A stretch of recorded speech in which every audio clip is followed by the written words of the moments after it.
It's time to watch TV from a different angle. Get your recommendations and examinations of television from thinkers who ensure zero spoilers until the vote's been cast. With all the clutter from which to choose on streaming, is the next big thing worth taking down from that shelf for your viewing pleasure? And after that, well, you can stick around for the analysis that ranges from the pointed to the absurd, from Southern thinkers out to destroy every Alabamian stereotype.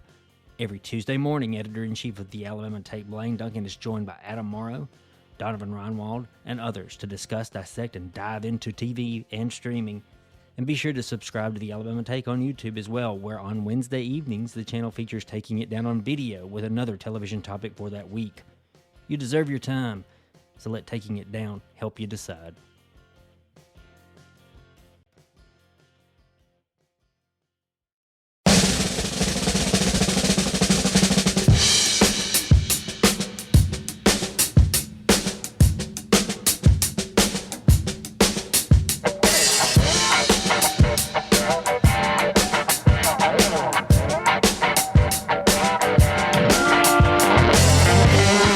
This is Polyphonic Press, the podcast where two music fans pick a classic album completely at random.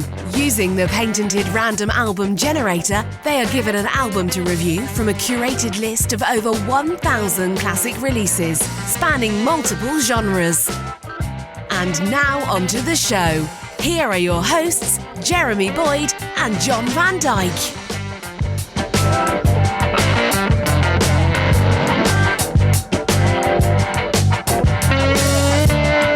Hey, welcome to Polyphonic Press. I'm Jeremy Boyd. I'm John Van Dyke. And let's not waste any time. We've got the patented random album generator right in front of us here.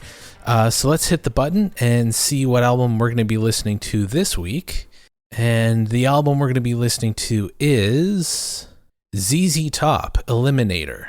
Ah, that's the one from what, 86 or something? Yeah, 82 or 83, I think. So yeah, this is an album I'm kind of familiar with. I think my dad had the tape, but I think, here we go. So this is what it says on allmusic.com. It says ZZ Top had reached the top of the charts before, but that didn't make their sudden popularity in 1983 any more predictable. It wasn't that they were just popular, they were hip, for God's sake, since they were one of the only AOR favorites to figure out to harness the stylish synthesized grooves of new wave and then figure out how to sell it on MTV. Of course, it helped that they had songs that deserved to be hits with Gimme All Your Lovin', Sharp Dressed Man, and Legs. They had their greatest set of singles since the heady days of Tres Hombre. And the songs that surrounded them weren't bad either. They would have been singles on El Loco, as a matter of fact. The songs alone would have made Eliminator one of ZZ Top's 3 greatest albums, but their embrace of synths and sequencers made it a blockbuster hit, since it was the sound of the times. Years later, the sound of the times winds up sounding a bit stiff, but it's still an excellent ZZ Top album, one of their best, yet it sounds like a mechanized ZZ Top thanks to the unflaggingly accurate grooves. Then again, that's part of the album's charm. This is new wave blues rock, glossed up for the video, looking as good as an omnipresent convertible on the cover, and sounding as irresistible as Reaganomics. Not the sort of old school fans or blues rock purists will love, but ZZ Top never sounded as much like a band of its time as they did here. Okay. Yeah, I'm more of a blues rock. They would consider me more of the blues rock purist, but some of the songs on this aren't bad for sure. So this is their 8th album. It was released on March 23rd, 1983. Genres are hard rock, blues rock, new wave, and synth rock. Released on Warner Brothers Records and produced by Bill Ham, which I think Bill Ham produced all of their albums. Okay. And so it's there's 11 songs, and it's divided. The first side is tracks 1 through 5, and the second side is 6 through 11. So side 1 starts with Gimme All Your Lovin' and ends with I Got the 6. And so here we go. Without further ado, here is the first song on Eliminator by ZZ Top, called Gimme All Your Lovin'.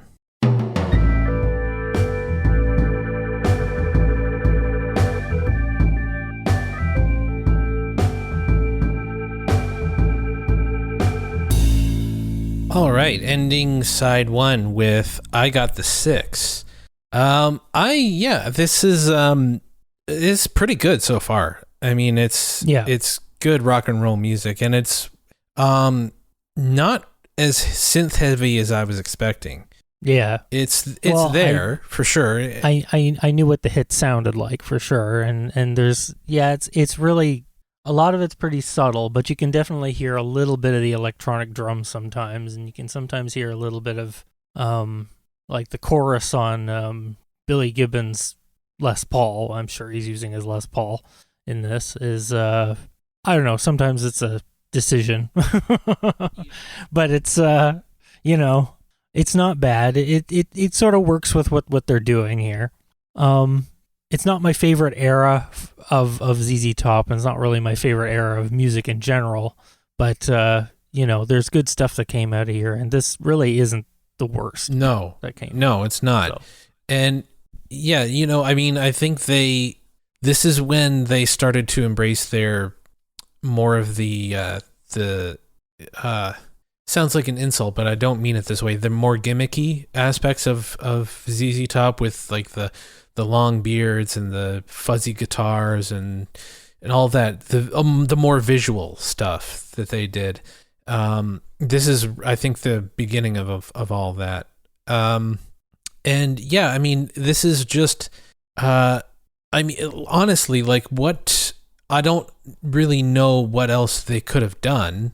Like, if I suppose they could have kept in the pure blues rock of their early stuff, but they're not deviating that far from it. I mean, it's like blues, but sort of embracing some new technology, I guess. I don't know.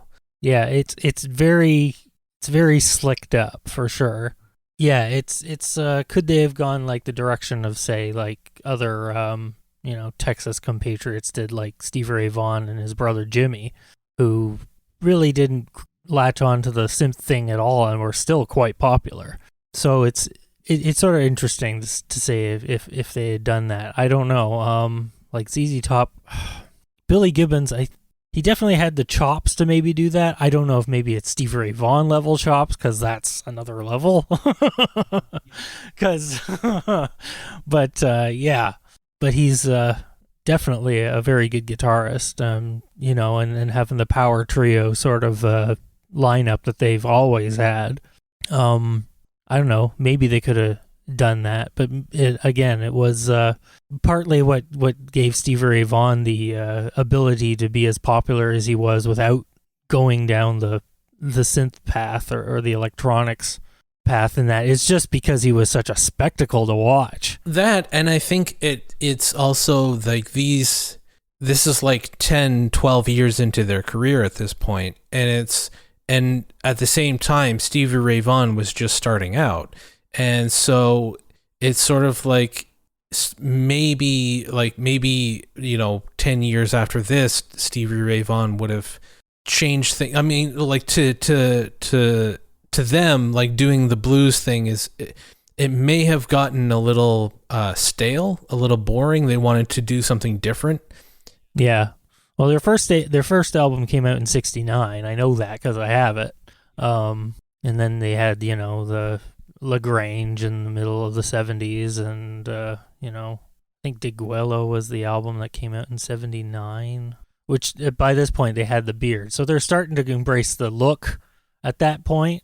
But yeah, the sound of that ZZ Top came to be known for in their MTV period was definitely started with this album. and the videos that came with it, which were a little on the silly side. Yeah, but you know, that's fun. They're fun. They're totally fun. Yeah, no, it's funny because you think of bands who like it is odd that it's this band embraced that theatrical side so much, you know, because like a band like Kiss started out that way, but these guys didn't, but they embraced it, and it's weird because I don't know, I don't think it was it seemed like it was something they genuinely wanted to do. It didn't seem like they were pushed by their management company or the record company or anything to do that. It sort of seemed like, well, this will be fun, you know. It doesn't sound like they, I mean, nothing that they really did was taken too seriously. I think that's just sort of their outlook in general is, you know, they're musicians, sure, and there's a certain amount of to that they take seriously, otherwise they wouldn't be as good as they are. But to embrace sort of the silliness that transpired in some way. I mean, they had to know it was a little goofy, but it totally worked for them. Yeah, no, I agree. I mean, it worked. I mean, I just saw them this past summer, and they were, you know, they were still doing it. I mean, even though I know Dusty Hill has passed away, they've got a new guy, and you know, they're still all the light show and the like weird gimmicks on the stage, the furry guitars and everything, had it all, and it was fun. It was a fun show to watch. And so, you know, I mean, the reason I say it doesn't feel like they were forced to do it or anything like that is because like nobody else was doing anything like that at the time. So it's not like they were following a trend. There was no trend of that stuff. So it's like, not really. You know, I mean, I think it's just like Billy Gibbons. I don't know. He's had a beard since basically forever. I think he's always sort of had it. Dusty Hill maybe about as long. I know Frank Beard, oddly enough, the guy with the name, did not have the beard always. He did a little bit during this period for the sake of, you know, fitting in with the look that they were going for. But again, he didn't keep it. No, but yeah, I know Billy Gibbons always liked hot rods and stuff like that. He had custom-made cars for him, and every once in a while he gets another one, and they're always amazing, beautiful cars. He's got good taste when it comes to that. Oddly enough, so does Jimmy Vaughn. Yeah, that's cool. But yeah, no, I mean the whole thing just it's I guess the summary is it's just fun. That's really all it is. So I guess we'll move on to the second side of the album, and it starts off with probably maybe their biggest or one of their biggest hits, called Legs. So here we go.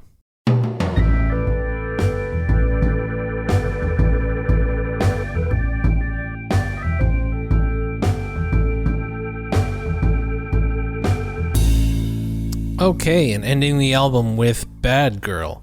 The second half was a little more synth heavy than the first half. Well, it started off with Legs, which is quite synthy, actually. Of the three hits, it was the one that was quite synthy. Yeah, so. And then Thug, which was pretty synth heavy. And I mean, to be honest, by the time we get to TV Dinners and Dirty Dog, I was a little bit over it. I was starting to get a little bored with. It's just, I don't know if it's the same, like the same drum sound, the same guitar tone, the same sort of feel, same everything. And I don't necessarily need an album to deviate a lot, but it's like every song has the same like sonic qualities to it. And it's just a little, I don't know, it started to get a little stale after a bit. Not necessarily bad songs, there's nothing wrong with the songs, it's just more of the same. Yeah, it's not a lot of it's that TV Dinners was a little bit of a departure just because of its subject matter, but I thought it was an amusing song about frozen meals. But yeah, certainly by the time Dirty Dog was on and stuff like that, I had pulled out my phone and was trying to check other things. So yeah, no, and same here. Like I was just I was honestly started to get tired and bored, and there really isn't, like, there's nothing I can nitpick about the song. Like there's nothing wrong with the songs themselves. They're just as good as any of the other songs.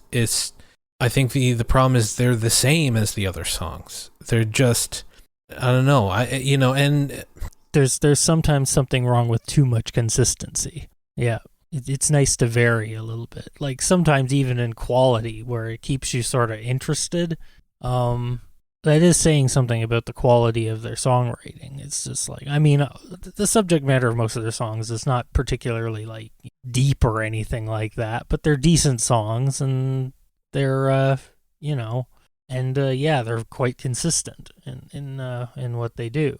But yeah, an entire album of it was, it's a little, tough to get through sometimes. Excuse me. The first half of the album, I mean, maybe it's because I'm more familiar with those songs. I mean, Gimme All Your, like the hits, the Gimme All Your Lovin', Got Me Under Pressure, Sharp Dressed Man. Like I know those songs, and maybe that has something to do with. But it's also like honestly, I think the best song on the album is "I Need You Tonight." It's this like slow blues thing. Yeah, I thought the bass line, the bass line on that was actually like, it has a really thick bass tone. It was really cool. Yeah, I thought that was kind of cool. Yeah, and I'd never heard that song before, and I thought that was it's like more of that, please. Like, and so I think the positive things that I said about the band still stand. Like I think they embraced the visuals and stuff, and I think that's all cool, but I think maybe at this point I know this is a big album, but maybe they were more focused on writing singles rather than putting together an album, like a cohesive sort of thing. So maybe that has something to do with it. They're thinking of all these songs as potential singles, and so maybe that was their mindset going into it. And so I get that mentality of wanting to have a consistency. And so maybe even if not all the songs end up being singles, they're still like, if someone picks up the album, they're still going to be like, oh yeah, this album it sounds like the other songs that I know. But that's a really, really fine line to try to walk. I mean, you can either, like, you don't want to deviate too much because then people are going to say, oh, I wasted my money buying this. Like, I've heard that complaint a lot. Like, there's one or two good songs on this album and the rest are crap. But also you don't want to make all the songs sound the same, because then it's like, well, why did I buy this album? I could have just listened to the singles. All the songs sound the same. So it's a really fine line to walk, and it's really hard to do that. Yeah, I always appreciate a good album just because when all the songs come together, it's and especially if they're all like cohesive together as an album, it's just it's becoming more and more evident that that's quite the feat to do that, and there's a few artists that come to mind that consistently do that in my mind, and it's not the easiest thing to do, but I always think back to like Tom Petty and the Heartbreakers and Sloan and other bands that are just consistently putting out good albums, like albums of material that actually go well together. Yeah, and I have huge amounts of respect for the ones that can do that. Absolutely, because but I mean this album here, it's I think I wouldn't put it. Okay, so that brings us to the question. Like, would you listen to this again? Yeah. It's I'm not as likely to listen to this one nearly as much as I would put on some of their earlier stuff. I just like their earlier stuff more. The sound, I mean, there's some good songs on this for sure, but I think you're better off getting like a best of collection if you want the stuff from this. I can't say it's a bad album or anything like that. It's just it gets old after a while. Exactly. Yeah, I feel the same way. I probably wouldn't listen to the whole thing again. I'd probably pick up a best like a greatest hits collection or just, take a few, because there are a few songs, a few deep cuts that I really like I Need You Tonight. I actually think that's the strongest song on the album. And so I would say I would select that one, but as an album again, I probably wouldn't listen to the whole thing again. I would listen to the hits and one or two of the other songs, but probably not as an album. So yeah. So anyway, I guess we will end the episode there. Thank you so much for listening. If you made it this far, we want to hear from you, whether you agree or disagree with our review of this album. You can always reach out to us by going to the contact page of our website, polyphonicpress.com. And while you're there, you can check out previous episodes. And if you'd like to support the show, you can do that by going to buymeacoffee.com/polyphonicpress. It's really easy. You don't have to sign up for anything. And all those links are in the show notes. And I think that just about does it. I'm Jeremy Boyd. I'm John Van Dyke. Take it easy.